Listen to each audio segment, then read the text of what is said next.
On today's lesson, we're going to take a deep dive look into the oddly specific, funky strumming pattern that you're going to need if you want to play the intro to Answers just like Steve himself.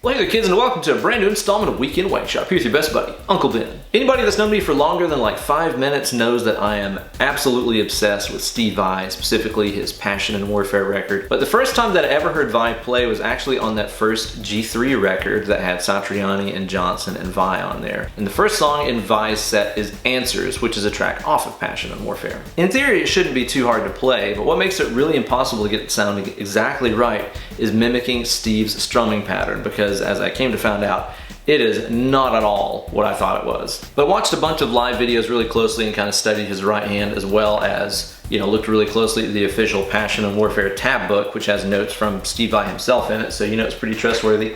And I think I've come up with what's going on. But before we start breaking it down, let's hear it again at stepdad speed.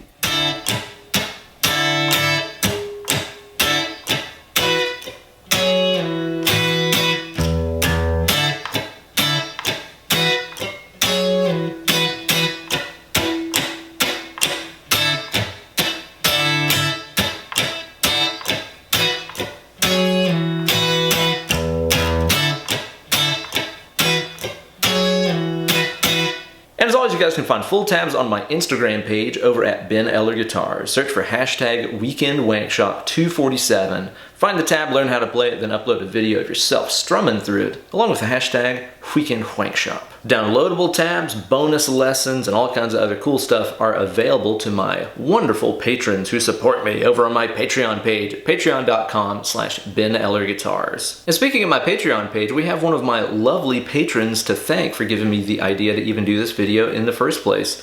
Earlier this morning when I was making this video, I was kind of having a hard time coming up with what I should break down this week, so I made a post to my patrons asking what you guys would like to see.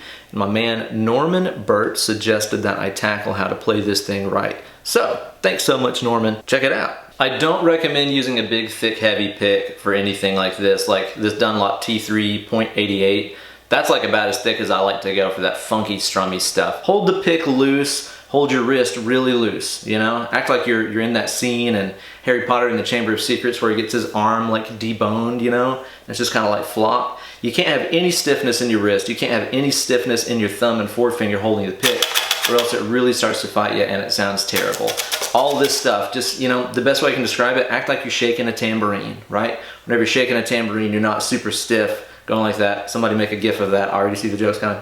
But keep that thing super loose and just act like you're shaking a tambourine. So chord-wise, this is a bunch of different sus2 chords. It's a D sus2, E sus2, and F sharp sus2. And they're all played using the exact same shape, which requires some pretty good muting skills for your left hand here. The shape is simply the A, B, and high E strings all on the same fret, and that's it.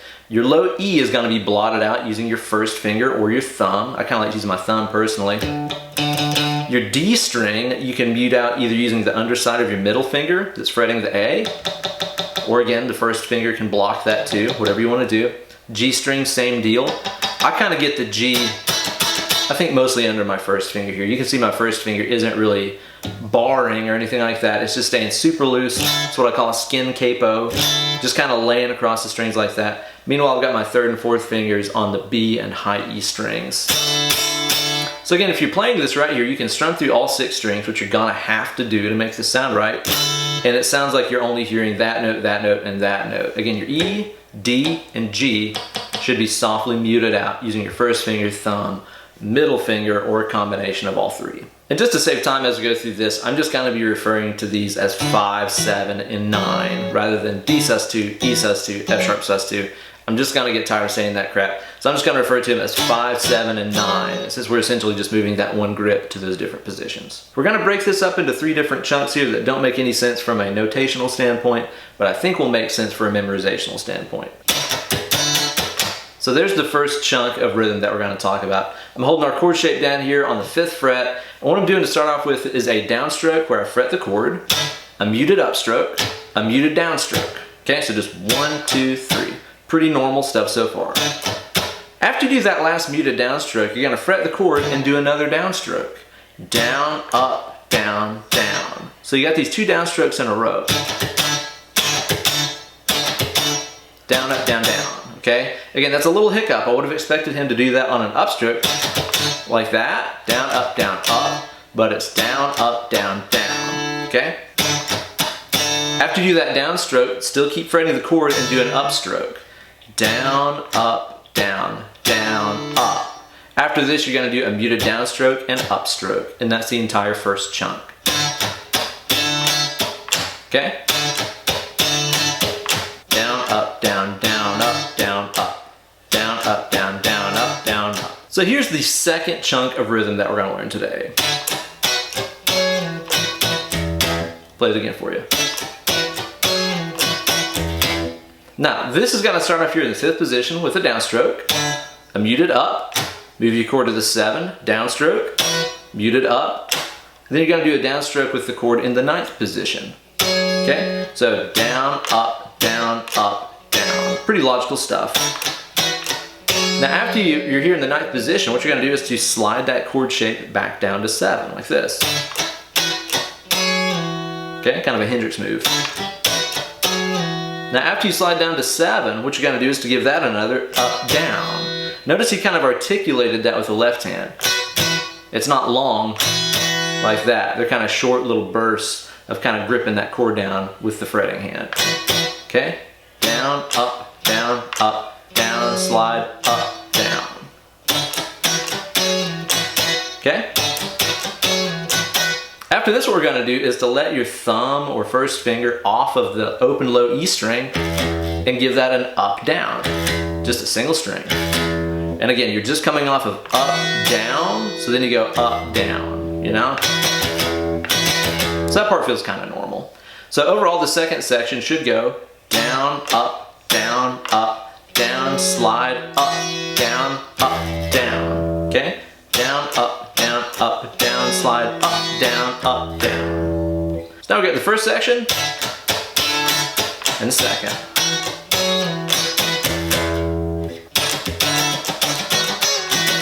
I'll do that again. Now after this, we get to the 3rd section here, which if you think back on what you just did, you ended with an up, down on the E string. So you'd think that the next section would start on an up strum because you just did a downstroke on the E. But it doesn't. This is gonna start off on another downstroke. So here we have another consecutive downstroke. This section right here is very downstroke heavy. All of the chord stabs that you do this time are gonna fall on downstrokes. And there's another double downstroke towards the end. Check it out. Play it again. Now what I'm doing there is I'm starting off here in the 5th position with a downstroke, a muted up, another downstroke, another muted up, then you're gonna go up here to the 7th position with the chord, do a downstroke, another up, okay, so it's down, up, down, up, down, up. Pretty standard funky stuff. Then what we're gonna do is to go back up here to the 9th with another downstroke and slide that back down to 7, like you did in the second section. Okay, down, up, down, slide. Now that you're here in the 7th, there's 2 quick downstrokes in a row. Again, I would have figured he'd done like that, a down, up, like he did earlier. But for whatever reason, he does 2 downstrokes right here. Down, up, down, slide, down, down. After this, it's pretty simple. You're gonna go up, down, up with just muted strokes, okay? Up, down, up. So after you do your double downstroke, up, down, up. It's all in a row like this. Okay, down, up, down, slide, down, up, up. It's critical that you play that last part as up, down, up. If you do down, up, down, you're gonna be really crossed up whenever you start the rhythm over for the next section. It's critical that you end on up, down, up. That way when you restart the first section, it's gonna begin on a downstroke and feel a little bit more natural. Play it again here pretty slowly. Here's part 1, part 2, part 3. Part 1, part 2. Part 3.